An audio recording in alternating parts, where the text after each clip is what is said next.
O torcedor do Corinthians está sonhando com você até agora. Seja bem-vindo ao Esporte em Debate. Gente, obrigado pelo convite. Prazer estar participando com vocês e muito feliz aí com a nossa estreia no Campeonato Brasileiro diante de uma equipe tradicional, um gigante do futebol brasileiro.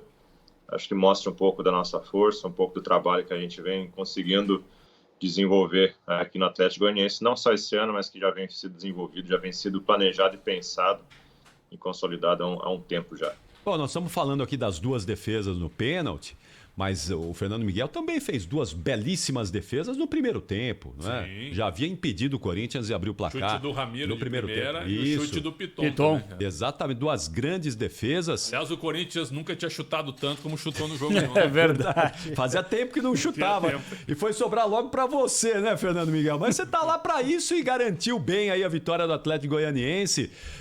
Parabéns, viu, Fernando Miguel? Eu queria saber como é que tá a sua situação com o Atlético Goianiense. Você tá emprestado pelo Fluminense? Como é que tá a sua situação no Atlético? Não. Eu tô emprestado pelo Vasco, né? Pelo Fluminense, desculpa. Pelo Vasco. Eu tenho vínculo com o Vasco até dezembro do ano que vem e estou nesse momento emprestado até o final do Campeonato Brasileiro ao Atlético Goianiense, um clube que me abriu as portas e eu vou procurar fazer uma boa temporada para tentar recuperar, talvez, digamos assim, depois de um momento difícil que nós passamos ano passado no Campeonato Brasileiro. Acho que todos que não conseguem conquistar seus objetivos acabam ficando um pouco expostos e, de certa forma, precisam recuperar, né? Então, esse é o meu intuito e esse é o meus planos junto com o Atlético esse ano aqui. Ô, Fernando, grande abraço, hein? Parabéns pelo teu trabalho, acompanho muito o teu trabalho no Vasco da Gama também. O time não te ajudou, essa é a minha opinião. Mas agora no Atlético Goianiense eu vejo um time realmente bem treinado, bem organizado. Uma equipe que eu acho... é claro que a gente está apenas na primeira rodada, mas é uma equipe que ela vai passar, não tranquilamente, mas ela vai passar calmamente, vamos dizer assim, para permanecer na primeira divisão. Só que, quando se fala de Corinthians, né, Fernando? Vocês vão fazer uma melhor de 3 com o Corinthians. Uma que não tem...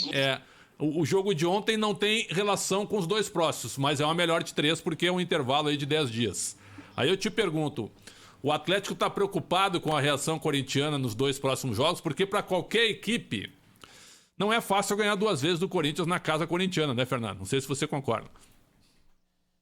Olha, Pedro, eu penso assim que o mais difícil no futebol é você ser uma equipe equilibrada.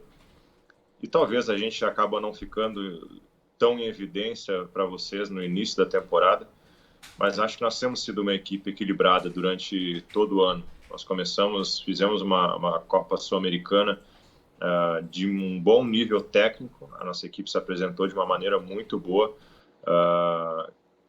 fez bons jogos, mas não conseguiu classificar. Acabamos sendo eliminados da Sul-Americana, classificou só o primeiro, né, de forma invicta, tomando só 2 gols na Copa Sul-Americana, vencendo adversários tradicionais como o New Old Boys, a equipe do Libertad fora do Brasil. Então a gente tem apresentado uma boa regularidade e apresentado um bom futebol. Então é isso que a gente vai procurar fazer na quarta-feira, continuar com esse equilíbrio e sempre dentro da nossa proposta, sempre da ideia de equipe, da ideia de jogo que tem sido implementada no clube, procurar desempenhar e desenvolver um bom futebol, com ideias, com construções desde lá de trás, sem ficar dando muito chutão e procurar fazer o resultado. A gente sabe que é um campeonato que não tem nada a ver com esse jogo que nós jogamos ontem, é um campeonato eliminatório, essas 2 próximas partidas que nós teremos com eles, mas a gente precisa fazer um bom jogo já na quarta-feira aqui em São Paulo, para que a gente tenha a chance de lá em Goiânia assim, a gente procurar a nossa classificação, que é muito importante para o clube e a gente almeja também avançar nessa competição, não de qualquer forma, mas sempre construindo bons resultados e fazendo bons jogos. Vai, Capelanes. Vamos lá, Fernando, um abraço pra você, parabéns pelo jogo de ontem. A minha pergunta vai justamente em cima do lance da partida, cara, em cima do pênalti. O cobrador oficial do Corinthians é o Fábio Santos, que hoje é banco do Piton, tava no banco de reservas também, até cogitou a possibilidade, né, dele entrar, vai saber, porque dificilmente... Na hora do pênalti, o Silvinho chegou a chamar? Chamou.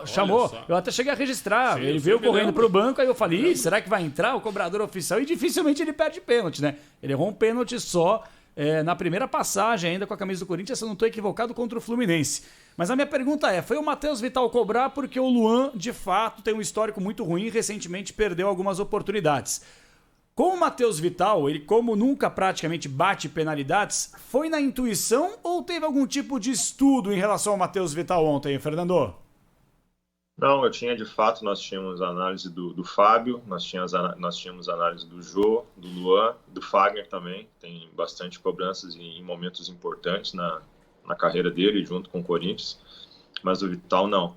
Mas o Vital é um atleta que dispensa a gente ficar falando sobre conhecê-lo ou saber as características dele, e dentro do jogo acho que vai muito da percepção e do momento da partida, né? Pude ser feliz, acertei o canto. Claro que no rebote eu contei, e aí entra a questão da equipe estar atento, estar concentrado. O Dudu, que é o nosso lateral, ele foi muito rápido, estava muito concentrado para reagir e entrar sem invadir a área no tempo certo após a batida. Ele conseguiu, de certa forma, desequilibrar o Vital, que me deu alguns milésimos de segundos ali para mim conseguir levantar e conseguir reagir na segunda bola também.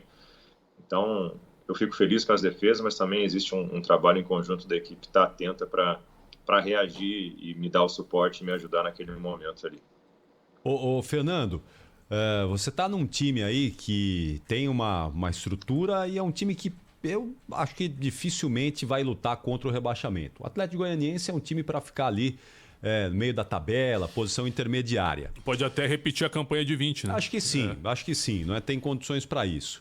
E você vai jogar uma Série A de Campeonato Brasileiro nessas condições, enquanto que o clube que detém os direitos aí do seu passe, o Vasco da Gama, vai lutar desesperadamente numa Série B muito difícil para tentar voltar à Série A, e tenho dúvidas se o Vasco vai conseguir. Quer dizer, já começou mal aí a caminhada. Tomou um vareio, né, de bola do Operário. Então, já começou mal, né?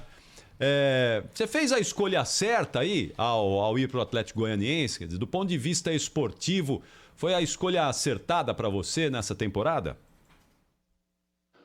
Olha, a partir do momento que aconteceu, tudo que aconteceu no passado, é um assunto muito difícil de se falar, porque gera traumas, gera tanto no torcedor quanto no atleta, por mais que as pessoas às vezes não acreditem que o atleta sinta o peso das consequências dos momentos negativos nos clubes, mas eu sinto muito, porque eu me envolvo, eu me entrego e quero sempre ver e sempre prezo pelo resultado coletivo e o desenvolvimento das ideias que o clube tem em mente nos processos, né?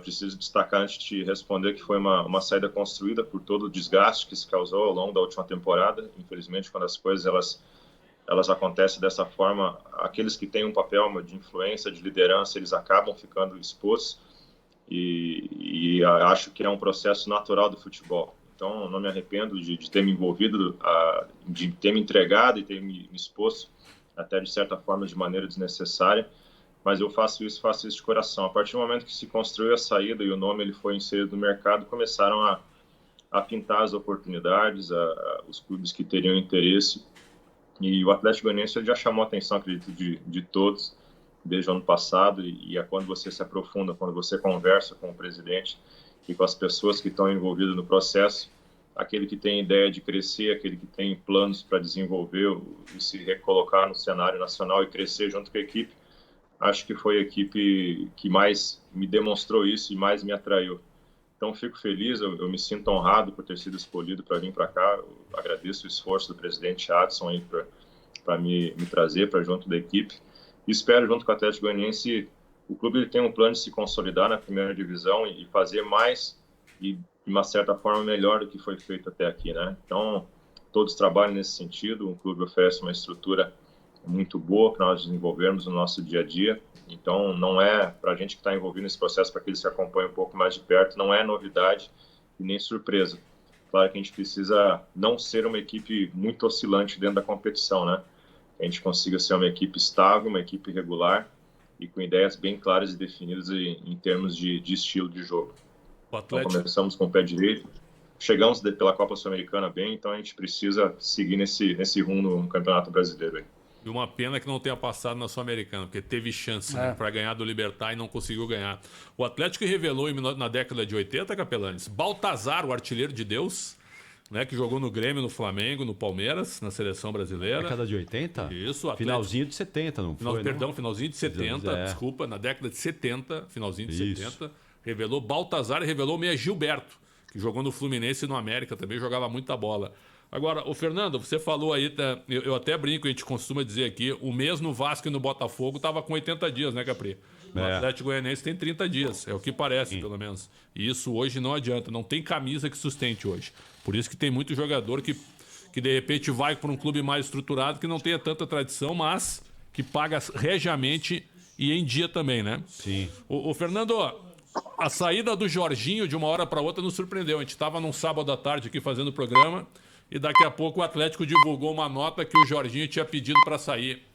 Aconteceu algum problema? Surpreendeu vocês a mudança de técnico às portas do Campeonato Brasileiro, ou meu caro Fernando? Olha, não, surpreendeu a um certo ponto, sim, pela forma, pelo momento bom que a gente vivia, mas foi uma escolha do Jorginho. A partir do momento que ele tomou essa decisão, ele tem os motivos dele. Eu não cheguei a acompanhar se ele expôs, se ele falou ou não, e ele procurou o clube e da forma muito educada e muito clara que o Jorginho tem, eles construíram essa saída dele, né? Mas o clube ele tem um sentido, tem uma forma de trabalhar. E a gente lamentou muito a saída do Jorginho, mas são escolhas, né? São momentos que os profissionais decidem o rumo que eles querem tomar na sua carreira, e foi a escolha do Jorginho. A gente agradeceu muito ele, foi tranquila a saída dele, ele passou aqui para se despedir de todo mundo, de uma maneira muito cordial, educada, como ele sempre foi, e eu espero que ele se recoloque no mercado, que ele consiga desenvolver o trabalho dele, que é um trabalho de qualidade. O Jorginho tem muito potencial, e eu torço para que ele consiga encontrar um clube onde ele possa crescer e alcançar os objetivos que eu sei que ele tem dentro do futebol como treinador também. Agora, em outros tempos, se o Atlético eliminasse o Corinthians na Copa do Brasil, seria a zebra, né? Em outros tempos seria a zebra. Caía todo mundo. Opa, em outros tempos seria a zebra. Hoje é algo natural. Eu também acho, cara. É algo correto e natural. Você colocar na balança os dois times, Exatamente. É claro que o peso de um é muito maior que o do outro, mas nível técnico, tático, postura, não deve nada. Se colocar hoje a realidade dos dois clubes e dos dois times, o Atlético eliminar o Corinthians na Copa do Brasil não é surpresa. Não é surpresa se isso acontecer. Também acho. Não mesmo. Também acho. Diga lá, Capelão. Eu tenho uma pergunta, na verdade não é nenhuma pergunta para o Fernando Miguel, eu queria colocar o Fernando porque é um cara bem lúcido, né? Eu já tinha ouvido outras entrevistas do Fernando Miguel no Vasco, geralmente quando a corda estourava, sempre o cara mais experiente, o cara que melhor fala, então sobrava para o Fernando Miguel, então ele tá calejado para receber algumas bombas, mas no meu caso não é nenhuma bomba que eu tenho para passar para ele. É mais um debate do que aquilo que a gente teve em relação à Copa América e tal, porque o Atlético Goianiense, para quem não sabe, foi o primeiro clube brasileiro a receber as doses da Conmebol, né? Porque ele estava disputando a Copa Sul-Americana. E aí, não é nem uma pergunta, repito, Fernando, é mais, na verdade, um debate. Como é que vocês receberam esse tipo de coisa? É claro que vocês, por serem funcionários do clube, estarem disputando uma competição continental que pedia isso nesse momento, mas a parte humana, porque a crítica em cima do Atlético Goianiense, da instituição e de parte também de algumas pessoas em cima dos atletas, no seu caso, foi a falta de empatia, porque querendo ou não só o Atlético Goianiense, mas os outros clubes que disputam a Sul-Americana e consequentemente a Libertadores e consequentemente a Copa América estão passando na frente de pessoas que necessitam mais do que os próprios atletas e dirigentes. Como é que vocês receberam isso logo nesse início de Copa Sul-Americana, que foi um pedido e também uma exigência por parte da Conmebol? Bom, acho que é preciso se avaliar alguns pontos quando se toca nesse assunto, né? Até pela maneira politizada como se encontra tudo no Brasil. As posições que acontecem, elas tendem a ser criticadas por alguns setores e assim, consequentemente, com todos lá. Está muito polarizado para os dois lados qualquer tipo de movimento que acontece, né? Segundo, precisa se ressaltar a forma séria como o Atlético sempre encarou todos os seus movimentos, todas as suas decisões, e a forma transparente e clara que foi conduzido esse processo junto da Conmebol lá no Paraguai, no dia que a gente foi jogar lá. Não teve nenhum tipo de movimento às escuras, às escondidas, não teve nada sendo feito por baixo dos panos, foi feito sempre de maneira bem clara e transparente, e eu acho que isso acabou trazendo um pouco mais de segurança e um pouco menos de peso para as pessoas que estão envolvidas. E também é preciso se respeitar as opiniões contrárias a quando o clube, no nosso caso, por exemplo, a gente decide aceitar essa oferta que foi feita por parte da Conmebol e decide se vacinar. Então, acredito que a maneira polarizada, às vezes, acaba extrapolando e distorcendo algumas decisões. mas o clube sempre se baseia pela legalidade das coisas, pela forma séria e ética que como deve ser as coisas, e foi conduzido dessa forma, sempre com muita clareza e transparência no processo. Foi isso que eu senti, foi isso que deu para perceber junto com a Conmebol lá no Paraguai. Eu acredito que já tem mais equipes que acabaram passando por lá, e pelo menos quando nós estivemos lá, tinham mais 3 equipes, se eu não me engano, da Colômbia. Eu não sei quem mais, acho que da Argentina, não sei se acabaram tomando também, mas tinha muita gente, e todos que estavam passando por lá estavam aceitando essa oferta que a Conmebol estava fazendo aos clubes. Aliás, Fernando, vocês já tomaram a segunda dose? Porque são 2 doses, não é? É a vacina da Sinovac, já tomaram as 2 doses? Não, a gente agora na volta da Argentina estava programado para a gente passar pelo Paraguai, acabou não acontecendo, e tem uma segunda reprogramação agora que vai ser quando a gente parece jogar contra o Atlético Paranaense em Curitiba. Após esse jogo, provavelmente nós vamos até o Paraguai para fazer a segunda dose. Acho que essa é a ideia, até onde eu sei é isso. Não tem a confirmação ainda, mas está confirmado que a gente vai tomar a segunda dose também de alguma forma. Muito bem. Fernando, qual é o goleiro que você se inspira, se é que você tem essa inspiração e algum goleiro te marcou para você ter escolhido essa função? Cara, eu tentei jogar no gol já em brincadeiras, é um inferno, cara. Viu como é que é? É um negócio... Tem que ter você não era zagueiro? Sim, e de vez em quando faltava alguém, vai pro gol, Pretz. Aí ia lá e era terrível. Já era craque, né? Craque é assim, né? Os caras mandam pro gol. Mas, cara, é difícil jogar no gol, hein? Mas sempre foi goleiro. A pergunta é porque geralmente começa no ataque, vai pra lateral, né? É difícil, cara. Quero ser goleiro, né? É verdade, é que tal detalhe. Curioso. É porque a escolha de ser goleiro. Porque o goleiro que é uma injustiça também, o goleiro dos 11 é o menos valorizado. Lógico que é o menos valorizado. Porque se ele não leva o gol, ninguém diz nada, né? Se ele pega um pênalti, de vez em quando é porque o cobrador bateu mal. Imagina geralmente ontem. É assim. Não, geralmente é assim. Imagina ontem, ele defende, mas por que espalmou pro meio, né? Exatamente, né? Pô, ia ter corneteiro em cima dele, ia ter. Ele defendeu, mas espalmou pro meio. Tem a máxima, aquela que arrebenta com qualquer goleiro, é bola dentro da pequena área do goleiro. Todo mundo fala isso. É verdade, essa é uma regra, né? Você constrói um muro ali na pequena área, viu, Fernando? Aí acaba com essa história, faz um muro ali. Tu sabe, Pretz, que na minha infância, naquele tempo, nós não tínhamos a tecnologia, né? Acesso a vídeos, essas coisas mais. Era muito mais limitado. Eu aprendi a ver os gestos, os movimentos de goleiro num livro de figurinhas. Daí eu ficava lá na varanda da casa dos meus pais com uma bola e tentava fazer os gestos técnicos que eu via naqueles encartes ali no livro que eu tinha ganho do meu pai. Mas a minha infância, como eu sou gaúcho, acompanhei muito o tempo áureo, né? O tempo do auge do Tafarel. A simplicidade isso que eu prego para mim. É isso que eu tento ser, um goleiro que simplifica as ações com segurança, sem enfeitar, sem ficar inventando defesa difícil, mas simplificar as ações e ser efetivo para a equipe, né? E também na época, lá no Rio Grande do Sul, um goleiro que se destacava muito era o Darley. Quando chegava em clássicos grenais lá, ele crescia, se transformava num gigante debaixo das traves, né? E vem passando os tempos, não tem como a gente não observar e não ver o próprio Rogério Ceni, como evoluiu a função nossa, né? A questão da importância que tem no desenvolvimento das ações da equipe, desde a construção lá de trás. Acho que isso passou a se valorizar, passou a se transformar no período do Rogério Ceni com São Paulo, a forma como ele jogava. Tem o Marcão também, que crescia muito, a Copa do Mundo que ele fez quando o Brasil foi campeão também foi fantástico e marcou muito. Então, o nosso país ele é muito rico de grandes e boas referências para essa função, né? E eu me considero um felizardo de poder observar e ter tido contato com a maioria deles e ter aprendido de alguma forma dentro de campo ou simplesmente numa troca.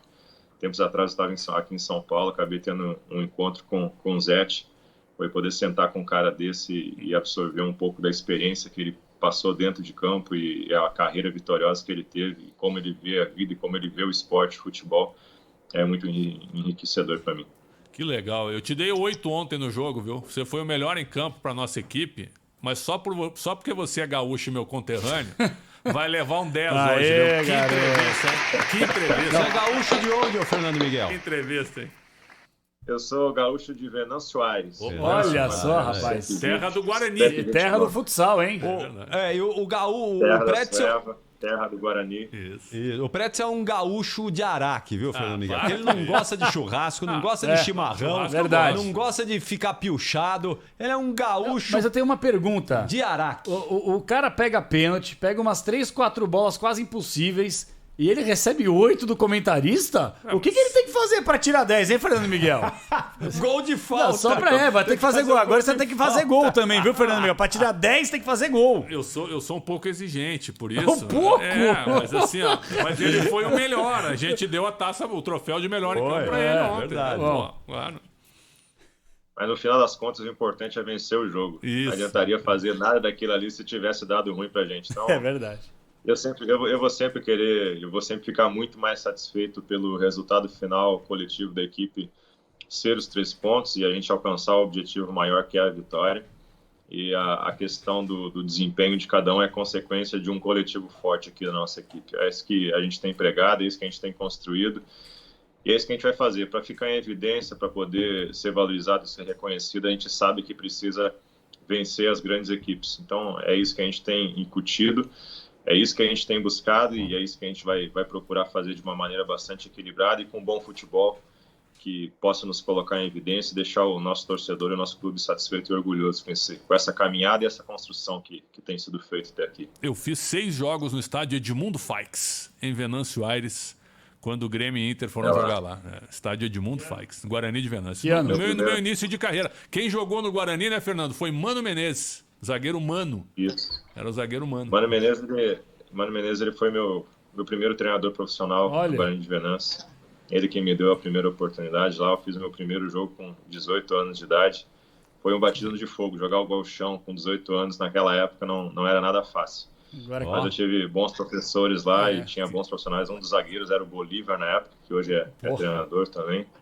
Então tinha grandes e boas referências. Tem o Henrique Etques também, que foi um grande zagueiro que atuou pelo Corinthians, teve uma grande passagem. Jogou no Grêmio. São Paulo. Começou no Grêmio. Que é? O Henrique. Super campeão no Corinthians. Agora, você tá com que idade, Fernando? Isso. Eu tô com 36. 36. Tô na reta final, mas com bastante gás ainda, viu? Mas goleiro dá pra jogar mais uns 10 anos, né, Capri? 36 vai jogar até 45, pô. Fácil, dá. Se cuida bem. Se for no asfalto, sim. Agora, se começar a pegar a estrada de chão, fica difícil. Agora, boatos que o Mano Menezes não jogava nada, hein? Não, sabia? Hein, Xandão? Você que acompanhou? Baita treinador, mas... Dá tempo pra história rápida que ele conta? No pique! Não, ele dizia assim, ó, o melhor zagueiro... Eu olhei pro meu melhor zagueiro do time do Guarani, né? E o meu zagueiro era o melhor do time, mas a vida era terrível. Eu olhava pra ele, sabe, o cara não tinha nada. Eu fiquei pensando, eu sou pior que ele. Eu, como jogador de futebol, eu não vou conseguir também muita coisa nessa profissão, né? Então eu vou estudar. Foi isso que o Mano Menezes fez. Jovem ainda no Guarani de Venâncio Aires, largou a profissão. E deu certo. E foi estudar para ser técnico. E deu certo. E o primeiro título do Mano Menezes foi no Guarani de Venâncio Aires, né? Isso. Foi lá que ele apareceu, que ele ficou em evidência para o estado e começou a desenvolver a carreira dele. Passou por Caxias, 15 de novembro, até chegar ao Grêmio. Pênalti para o Corinthians, que pode empatar o jogo na Neoquímica Arena. Matheus Vital posiciona a bola. 4, 5, 6 passos para trás. Está ali pertinho da linha da grande área. De um lado para o outro, em cima da linha, Fernando Miguel. Matheus Vital, autorizado. Partiu o pé direito, bateu. Fernando Miguel soltou. Matheus Vital na sobra, soltou, defendeu. Fernando Miguel de novo. Toca para escanteio, Nathan Silva! Fernando Miguel pegou 2 vezes. Fantástico, sensacional o goleiro. Vital chutou, ele deu rebote. Depois Vital chutou, ele pegou de novo. Aí Natan mandou pra escanteio.